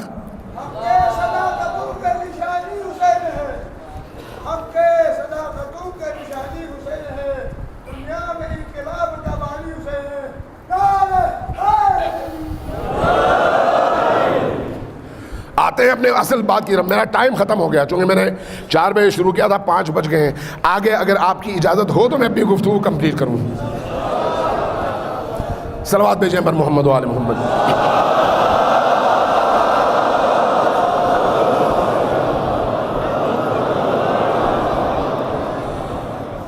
یہ جو غیبت کبریٰ کا دور ہے، اس دور میں آج ہم جس مقام پر ہیں اس پر ذرا غور کیجئے گا۔ تھوڑی سی لمبی ہو جائے گی، لیکن ایمان میں اضافے کے لیے ضروری ہے، حوصلے میں اضافے کے لیے ضروری ہے کہ یہ لمبی ہو بھی تو پیغام پہنچ جائے۔ اب ہم ظہور کے انتظار کے دور میں ہیں، ایسا ہے یا نہیں؟ ہے یا نہیں؟ ہم میں سے ہر ایک یہ کہتا ہے یا نہیں کہ اجل علی ظہورک بارالہ اپنے اس حجت کے ظہور میں تعجیل فرما اور جلدی کر دے، کہتے ہیں یا نہیں؟ یہ جو ظہور ہے اس کے بھی اسی غیبت کی طرح سے دو مرحلے ہیں۔ غیبت کے دو مرحلے تھے، کیا؟ غیبت صغرا اور غیبت کبرا، چھوٹی غیبت اور بڑی غیبت کا زمانہ، چھوٹا زمانہ اور بڑا زمانہ۔ چھوٹے زمانے میں امام موجود تھے لیکن اپنے نائبین کے ذریعے سے رابطے میں تھے، اور اس کے بعد غیبت کبرا کا دور شروع ہوا۔ لیکن آج یہ جو 1300 سال تقریباً گزر گئے، 255-56 ہجری کے بعد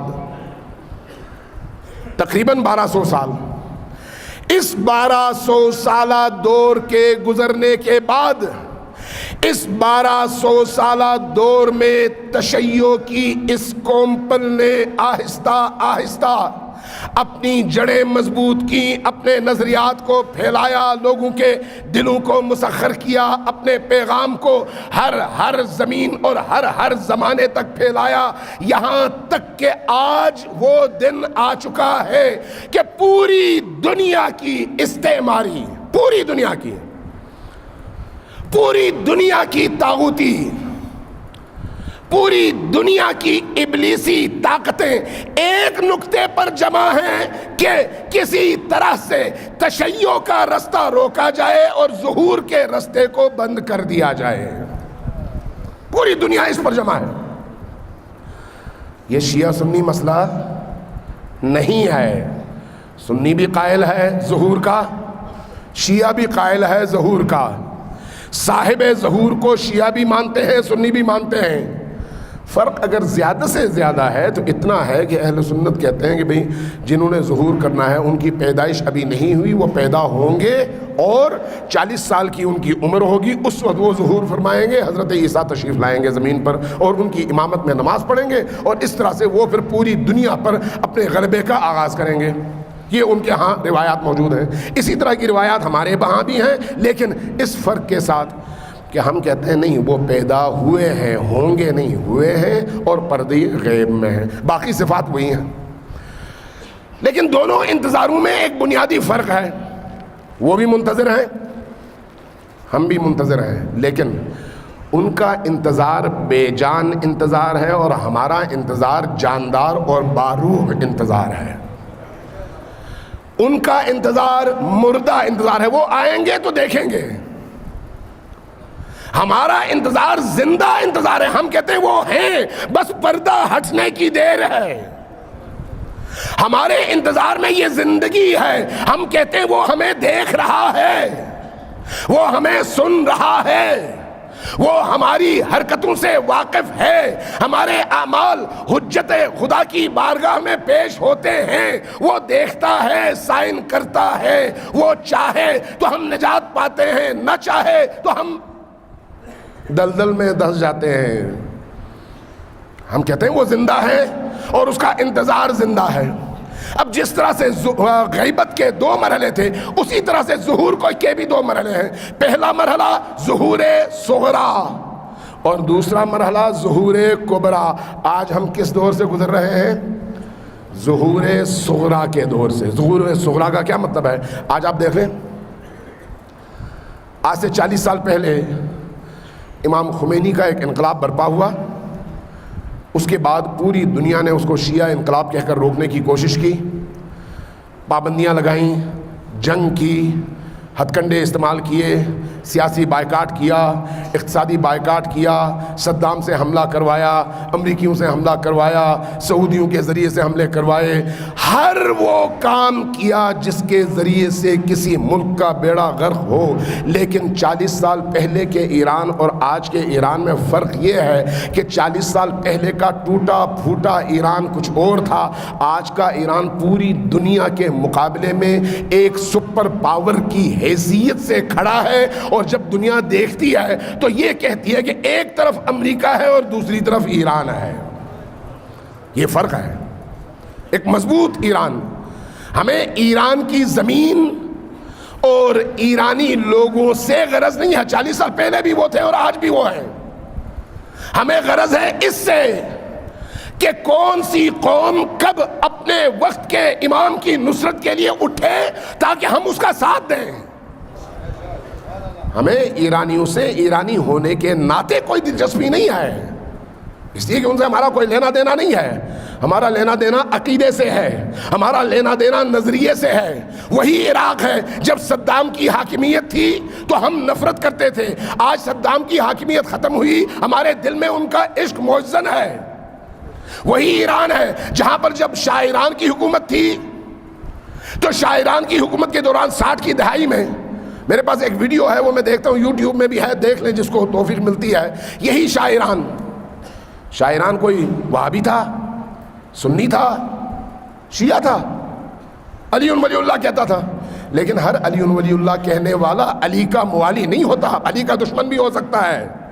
اور یہی ہوا جب وہی شاہ ایران جب سعودیہ کے دورے پہ گیا تو ان کی پوری شہزادوں کی ٹیم ہزاروں کی تعداد میں سڑکوں پہ نکلی۔ یہ جو آج کنگ ہے، کنگ سلمان، ہاتھ میں تلوار لے کر سڑک پہ شاہ ایران کے سامنے ناچ رہا تھا۔ اس وقت ان کو نہیں پتا تھا کہ یہ شیعہ ہے اور شیعہ کافر ہوتے ہیں اور کافروں کو مارنا چاہیے، ان کے سامنے ناچ کر ان کو خوش نہیں کرنا چاہیے۔ تو اس کا مطلب یہ ہے کہ یہ شیعہ اور سنی کا مسئلہ نہیں ہے، شیعہ اور سنی کا مسئلہ بنایا جاتا ہے تاکہ امت کو لڑا کر کمزور کر دیا جائے اور یہود و نصارہ کو مسلط کیا جائے۔ اس لیے آیت اللہ سیستانی نے بھی اور آیت اللہ علماء خامنئی نے بھی فتویٰ دیا، اور آیت اللہ خامنئی کا فتویٰ بالکل واضح ہے کہ حرام ہے شرعاً اور جرم ہے قانوناً کہ آپ اہل سنت کے مقدسات کے حوالے سے، جن کو وہ مقدس سمجھتے ہیں، ان کے حوالے سے بدزبانی کریں، بے احترامی کریں اور کوئی برا بھلا کہیں۔ حرام ہے، شرعاً حرام ہے یعنی گناہ ہے، قانوناً جرم ہے یعنی قابل سزا ہے۔ اس کا کیا مطلب ہے کہ دشمن جس دروازے سے داخل ہو کر آپ کی قوت کو توڑنا چاہتا ہے اس دروازے کو بند کرو۔ لہذا دشمن نے جہاں پر عزاداری کو نشانہ بنایا وہیں پر مرجعیت کو نشانہ بنایا۔ آج پوری دنیا کی سوشل میڈیا لگی ہوئی ہے مرجعیت کے خلاف اور مجتہدین کے خلاف، پوری دنیا کی سوشل میڈیا، اور لوگوں کے ذہنوں کو خراب کرنے کے لیے ہر روز نئے فتنے، نئے سوالات، نئے اعتراضات۔ اور چونکہ یلغار سیلاب ہے، اس سیلاب کے مقابلے میں کھڑے ہونا ہر ایک کے بس کی بات نہیں ہے۔ جو کمزور ایمان لوگ ہیں وہ اس سیلاب کے تھپیڑوں میں اور اس کی لہروں میں بہہ جاتے ہیں، اور انہیں معلوم ہے کہ اسی طرح سے آپ ان کو کمزور کر سکتے ہیں۔ اور ادھر سے عزاداری، آپ عزاداری کے حوالے سے خوش قسمت ہیں کہ گلگت بلتستان کے اندر وہ انحرافات نہیں ہیں۔ آپ پنجاب میں جائیں، آپ سندھ میں جائیں، بعض اور علاقوں میں جائیں، وہاں پر ایسی رسمیں تراشی گئیں جس سے عزاداری کی روح مر جائے اور وہ ہندوؤں کی رسومات سے بدتر ایک رسم بن جائے، جس کو دیکھ کر ہر ذی شعور آدمی کہے کہ یہ کتنے بیوقوف لوگ ہیں۔ جبکہ عزاداری شعور کو زندہ کرنے کے لیے ہے، عزاداری انسان کے ایمان میں اضافے کے لیے ہے، عزاداری کربلا کی روح کو زندہ کرنے کے لیے ہے۔ لیکن سازشیں جاری ہیں، ان سازشوں کے مقابلے میں بند کس نے باندھنا ہے؟ اسی عزاداری نے، اسی مرجعیت نے، اسی اجتہاد نے، اسی رہبریت نے، اسی فتویٰ نے اور اسی ممبر نے، اور آپ عزاداروں نے اس کے مقابلے میں آپ ہی نے کھڑے ہونا ہے۔ لہذا یہ دور کون سا دور ہے؟ ظہور صغرا کا دور، امام کے ظہور کے مقدمات فراہم ہو رہے ہیں۔ آج پوری دنیا نے ایک تھیوری بنائی ہوئی ہے، تھیوری وہ کیا ہے؟ شیعہ کرسنٹ، ہلال شیعی، شیعہ چاند۔ وہ کیا ہے؟ انہوں نے شروع کیا افغانستان سے، یوں ایک چاند کی طرح سے دنیا کے نقشے میں ایک چاند کی طرح سے جغرافیائی علامت بنائی اور کہا کہ اس پورے علاقے میں شیعی فکر ہر گزرتے دن کے ساتھ غلبہ پا رہی ہے، اور اگر اس کا غلبہ تکمیل کو پہنچے تو اس کے بعد کسی اور کو جینے کا موقع نہیں ملے گا۔ اس کا مقابلہ کرو اور اس کو ختم کرو۔ اس کے پیچھے کون سی فکر کار فرما ہے؟ وہی ولایت، وہی امامت اور وہی خلافت الہیہ کی، چونکہ تشیع کے پیچھے ایک تفکر ہے، ایک نظریہ ہے جو تشیع کو آگے بڑھاتا ہے، بڑھاتا اس معنی میں ہے کہ دنیا کی قسمت اور تقدیر میں یہ لکھا ہوا ہے کہ وہ دن آئے گا جب علی کا دین، اہل البیت کا دین دنیا کا واحد دین بنے گا اور پوری دنیا پر چھا جائے گا اور غلبہ پائے گا۔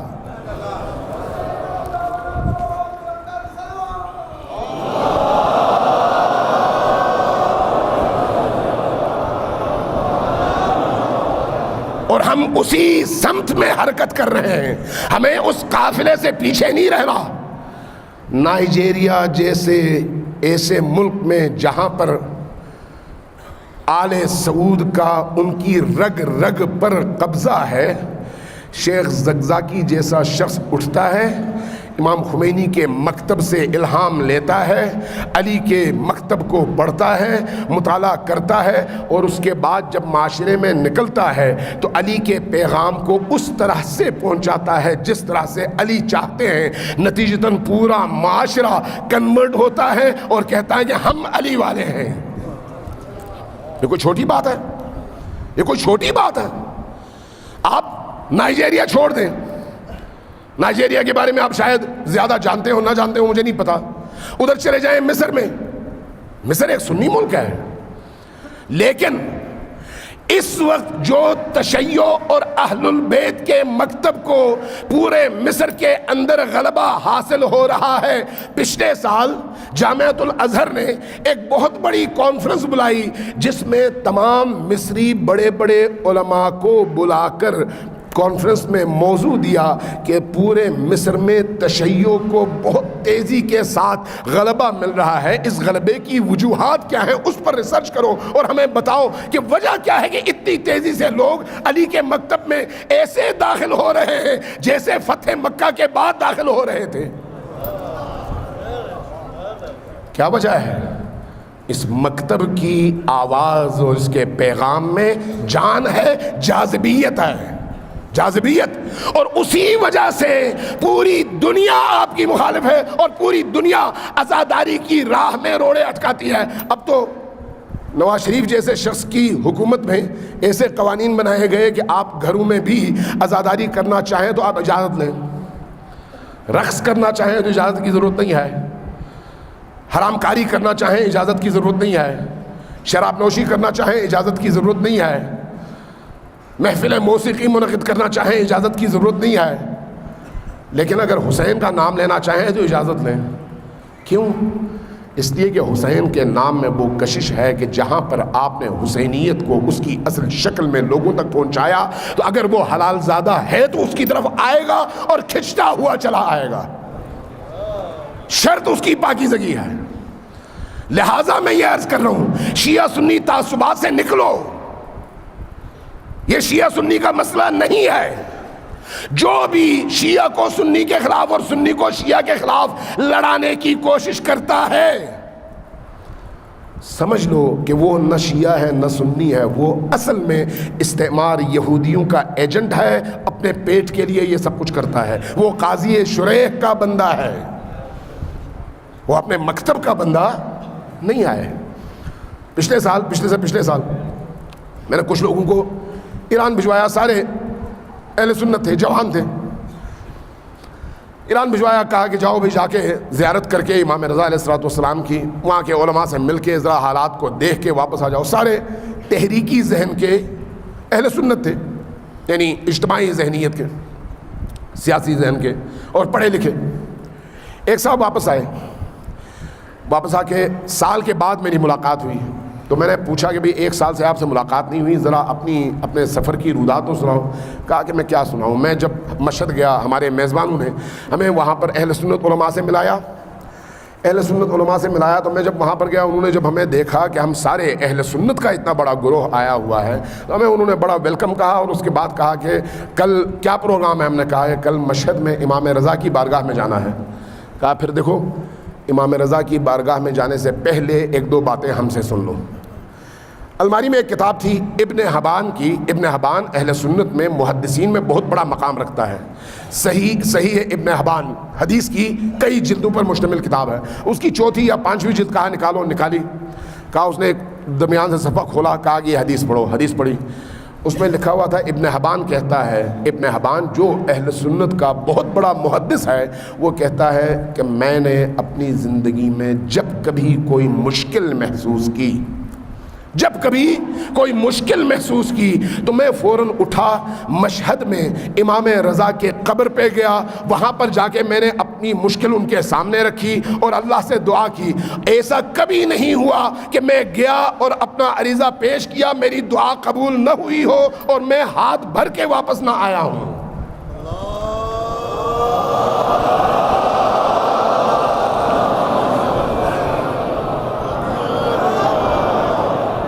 تو یہ اہل سنت جوان, یہ اکوڑا خٹک کا پڑا ہوا مفتی, اکوڑا خٹک کا, مولانا سمیع اللہ کے مدرسے کا, کہا کہ میں نے جب یہ سنا, یہ حدیث پڑھی, تو اس کے بعد میرے اندر کی دنیا بدل گئی. میں اگلے دن جب گیا تو میرے ساتھ یہ تقریباً 12-14 افراد کا گروپ تھا, سارے جوان لیکن پڑھے لکھے. کہنے لگے یہ حدیث ہم سنی, امام رضا کے حرم میں گئے, سامنے بیٹھ گئے. بیٹھنے کے بعد ہمارے اندر ایک ایسی کیفیت طاری ہوئی کہ ہم مسلسل روتے رہے. 2 گھنٹے بیٹھے رہے اور مسلسل روتے رہے.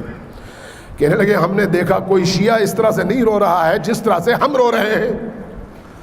کہتا اس کے بعد میں اٹھا, میں نے امام رضا سے, پٹھان تھا, کہا کہ میں نے امام رضا سے مخاطب ہو کے کہا کہ امام صاحب میری شادی کو 18 سال ہو گئے ہیں اور میرے ہاں کوئی بچہ نہیں ہوا ہے.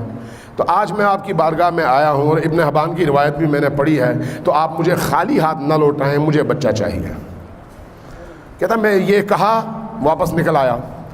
میں نے خواب میں دیکھا کہ امام رضا آئے اور مجھے 2 بچے دیے, 2 بچے.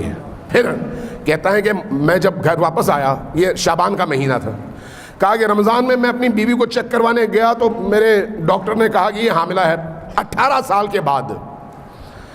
اب جب میں آپ کے پاس آیا ہوں تو اللہ تبارک و تعالیٰ نے مجھے ایک بیٹی دی ہے اور مجھے یقین ہے کہ اب وہ بیٹا بھی دے گا, اس لیے کہ امام رضا نے مجھے 2 دیے ہیں, 1 نہیں.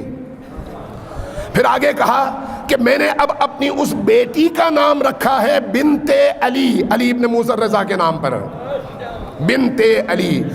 میں اس لیے کہہ رہا ہوں شیعہ اور سنی کے جھگڑے میں نہ پڑو, یہ دشمن کی کارروائی ہے. آپ اہل البیت کے معارف پیش کریں, جن کے دل میں نور ہے وہ آتے چلے جائیں گے, جن کے دل میں نور نہیں ہے وہ امام آئیں گے تب بھی آپ کے ساتھ نہیں آئیں گے, وہ تب بھی تلوار نکال کر کھڑے ہوں گے. میرا اور آپ کا کام یہ ہے کہ امام کے معارف کو ان کے سامنے رکھیں. امام وہ ہے جو اس طرح سے ہر ایک کی سنتے بھی ہیں اور دست شفقت اس کے سر پر رکھتے بھی ہیں. صلوات بھیجیں بر محمد و آل محمد.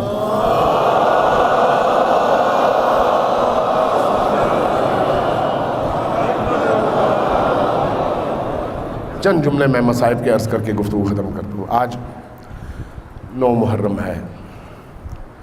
چاہوں گا کہ اس شہزادے کا اور اس جوان کڑیل جوان کا ذکر کروں جو حسین کی نگاہ میں بہت بڑا مرتبہ رکھتا تھا, بہت بڑا مرتبہ, جس کو علی اکبر کہا گیا. علی اکبر. آپ نے دیکھا ہوگا کہ امام حسین علیہ السلام کے 3 بیٹے ہیں. ایک کو آپ امام علی زین العابدین کہتے ہیں, ایک کو آپ علی اکبر کہتے ہیں, اور ایک کو آپ علی اصغر کہتے ہیں. کسی نے آ کر امام حسین علیہ السلام سے پوچھا کہ اللہ نے آپ کو 3 بیٹے دیے اور آپ نے تینوں کے نام علی رکھے, وجہ کیا ہے؟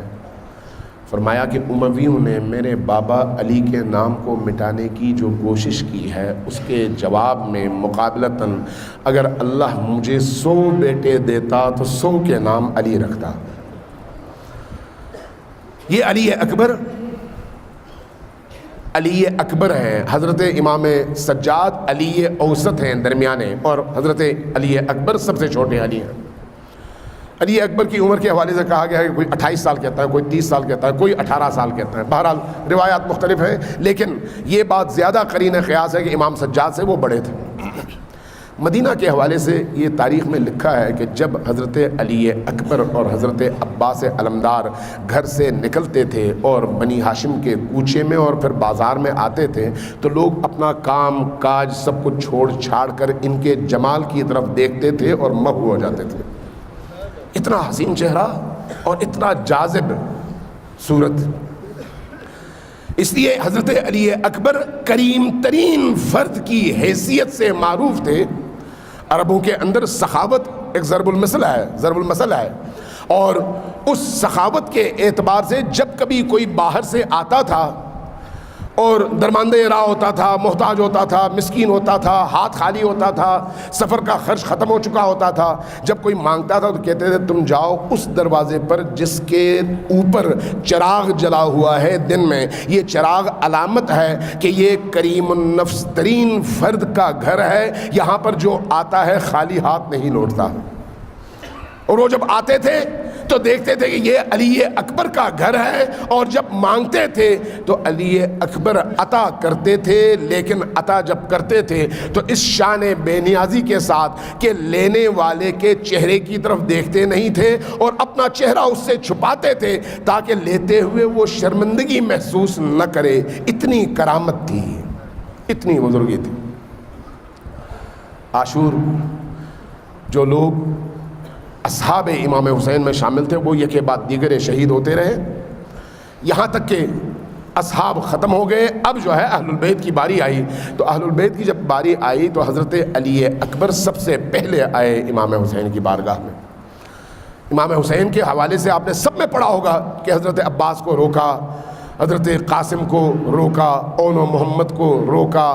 جہاں جہاں کوئی آیا اہل البیت کا جوان کہا کہ ابھی تمہاری باری نہیں آئی ہے، کچھ دیر مزید ٹھہر جاؤ. لیکن جب علی اکبر آئے تو وہاں پر بالکل نہیں روکا اور فوراً کہا جاؤ بیٹا قربانی کے لیے تیار ہو جاؤ.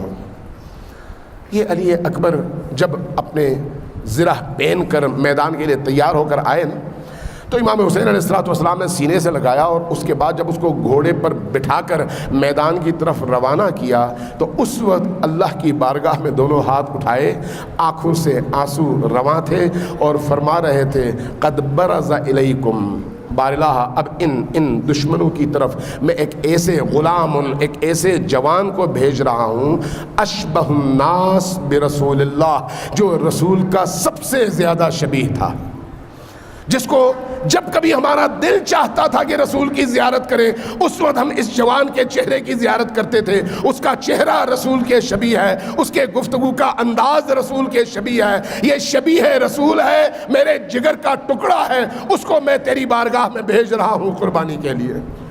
یہ جوان قربانی کے لیے گیا، میدان میں جب اترا تو پھر شجاعت حیدری کا مظاہرہ کرتے ہوئے لشکر اشقیاء پر ٹوٹ پڑا اور چیرتے ہوئے ان کی صفوں کو، ان کے سواروں کو گراتے ہوئے. ایک موقع ایسا آیا پیاس سے اس کی زبان خشک ہو گئی اور تلوار اس کے ہاتھ میں بھاری تھی اور بڑی مشکل سے واپس آیا بابا کی خدمت میں.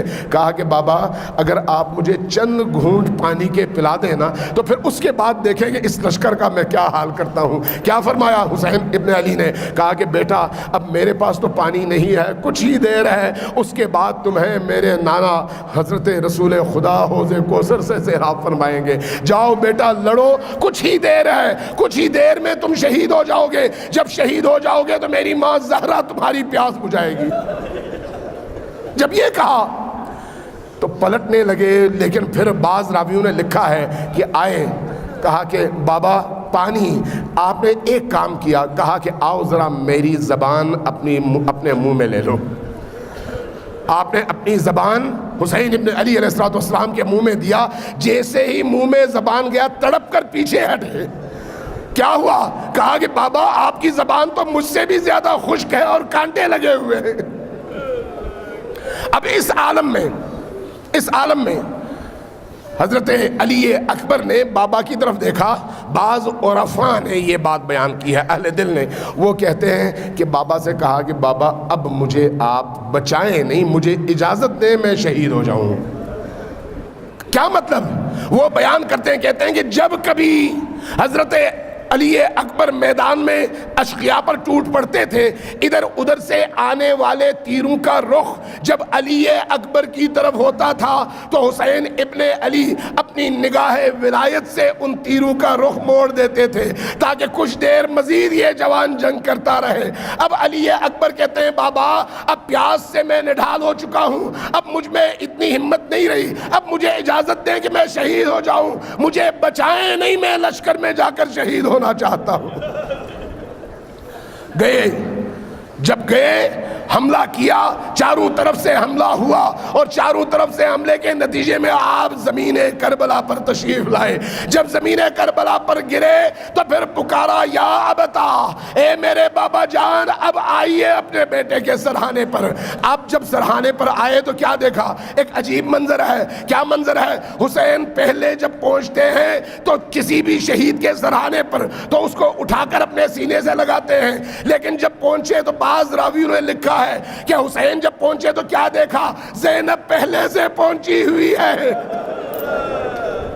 اس منظر کو دیکھ کر حسین تڑپے، زینب سے کہا بہن زینب تم واپس خیموں میں چلی جاؤ، اور ان کو بھیجنے کے بعد اس علی اکبر کو اٹھایا، کیا دیکھا؟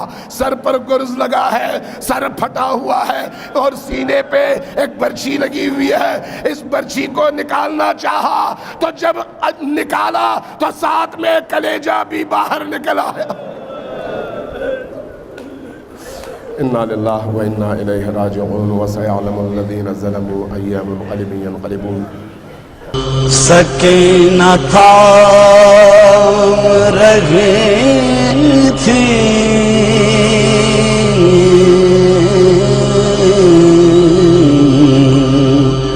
ابا